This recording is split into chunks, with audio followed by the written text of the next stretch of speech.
Assalamualaikum warahmatullahi wabarakatuh. Perkenalkan, nama saya Resida dari D3 Keperawatan UPI Kampus di Sumedang. Hari ini saya akan memenuhi salah satu tugas UAS mata kuliah Seminar Pendidikan Agama Islam mengenai pola asuh orang tua pada pembentukan akhlak anak dalam pendidikan Islam. Nah, sebelum ke materi inti mengenai hasil wawancara penelitian, kita akan membahas dulu apa sih yang melatar belakangi kami mengambil penelitian tersebut.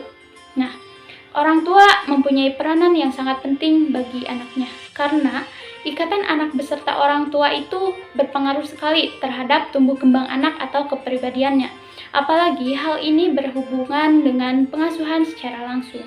Akan tetapi, nyatanya masih banyak terjadi di lingkungan sekitar bahwa tidak semua orang tua mampu dan mempunyai waktu yang cukup untuk mengasuh anaknya.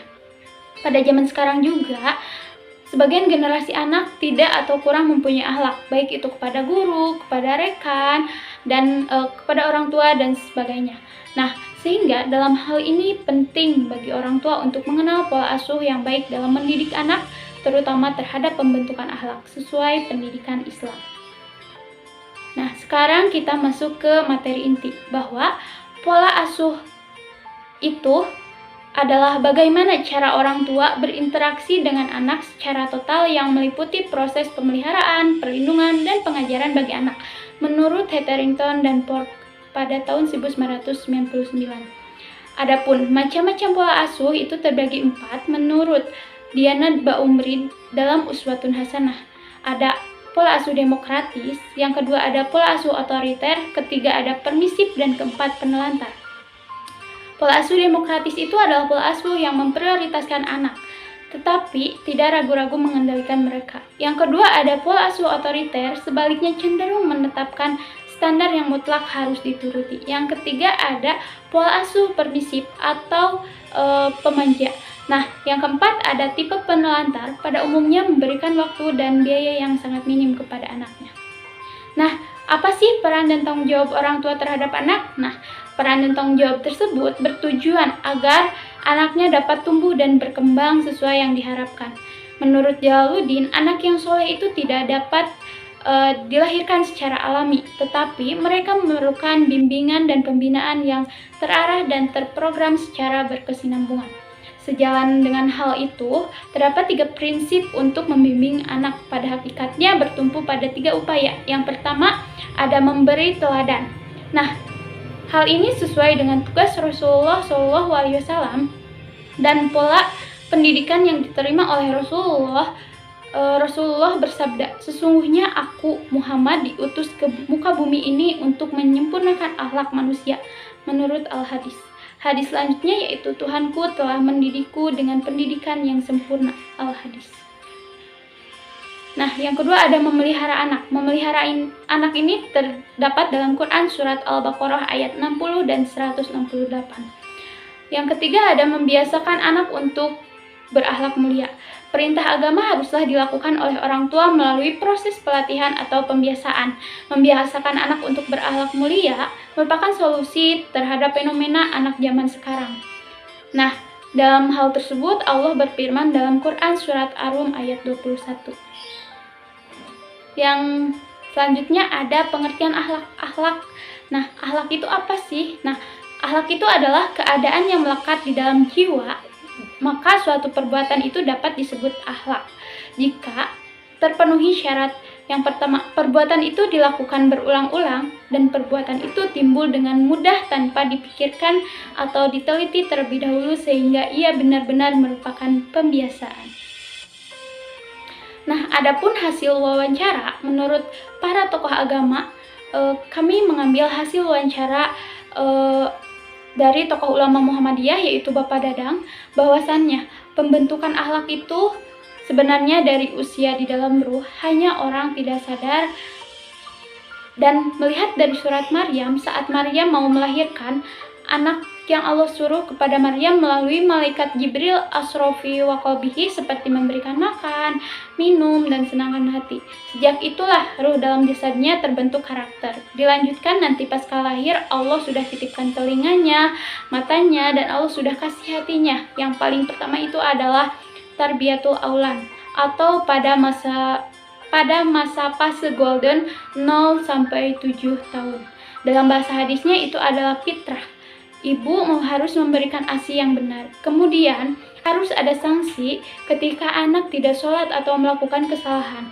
Karena zaman sekarang itu sudah tidak ada, dan membenarkan barang itu mudah, tetapi membenarkan manusia atau anak itu bisa bertahun-tahun lamanya. Maka dari itu, pentinglah pendidikan, jaga akhlak dan ucapan yang baik. Nah, dengan kata lain, jadi akhlak itu sikap atau karakter, perilaku atau kepribadian, dan merupakan cerminan dari jiwa, iman, dan takwa kita kepada Allah Subhanahu wa Ta'ala. Adapun kendala yang dialami, pertama, dari orang tua sendiri, anak tidak mungkin jauh dari sikap dan sifat orang tua. Yang paling sulit itu bagaimana ibu dan ayah yang binafsi itu memperbarui akhlaknya, memperbaiki dirinya, jangan sampai menyuruh sholat tetapi kita sendiri tidak melakukannya. Adapun hadis Rasulullah SAW bahwa tiap bayi dilahirkan dalam keadaan suci atau fitrah Islami. Ayah dan ibunya lah kelak yang menjadikannya Yahudi, Nasrani, dan Majusi atau penyembah api berhala. Nah, yang kedua ada hasil wawancara menurut tokoh masyarakat Bapak Ustadz Kamil. Menurutnya, akhlak itu suatu perilaku yang terbit secara spontan tetapi tidak menimbang. Jadi akhlak itu muncul tanpa pemikiran. Hal tersebut bisa muncul karena adanya pembiasaan-pembiasaan yang muncul terbentuk dari pemikiran. Contohnya, misalkan ketika azan kita langsung bergegas wudhu untuk sholat. Nah, jika kita melakukan hal-hal yang buruk, kita mengucapkan astagfirullahaladzim. Dalam ajaran Islam, usia itu menentukan masa anak diberi contoh, diarahkan, disarankan, dan terakhir ditekankan. Anak usia 0 sampai 5 tahun itu diberi contoh seperti ke masjid, orang tuanya rajin sholat, dan lain-lain. Untuk usia 5 sampai 7 tahun itu diajarkan seperti mengajak sholat atau diajak. Untuk usia 7 sampai 10 tahun itu diperintahkan seperti sholat, tetapi belum ada sanksi. Dan usia 10 tahun itu diperintahkan seperti sholat dan ditekankan harus sholat. Lewat dari itu, begitu usia sudah balik, lewat dari 15 tahun lebih ke berbagi pendapat, diberi wawasan, dan bukan hanya diberi pengarahan tetapi sudah lebih diberi pendapat. Peran dan tanggung jawab orang tua itu harus nomor 1. Dari sejak awal masih anak di dalam kandungan, orang tua juga harus melakukan pembiasaan-pembiasaan yang baik, karena hal tersebut akan nyambung ke janin yang sedang dikandungnya. Adapun kendala dalam pola asuh anak tersendiri yaitu dari dalam sendiri, yaitu sulitnya istiqomah. Nah, setelah kami paparkan mulai dari hasil wawancara, pembahasannya, dan latar belakang, maka kesimpulan yang dapat kami peroleh bahwa pola asuh merupakan bagaimana cara orang tua berinteraksi dengan anak secara total yang meliputi proses pemeliharaan, perlindungan dan pengajaran bagi anak, dan lain-lain. Dari hasil wawancara yang didapat, bahwa akhlak itu merupakan perilaku yang terbit secara spontan dan tidak menimbang. Pembentukan akhlak itu sebenarnya sudah dibentuk dari sejak dalam ruh, hanya orang tidak sadar.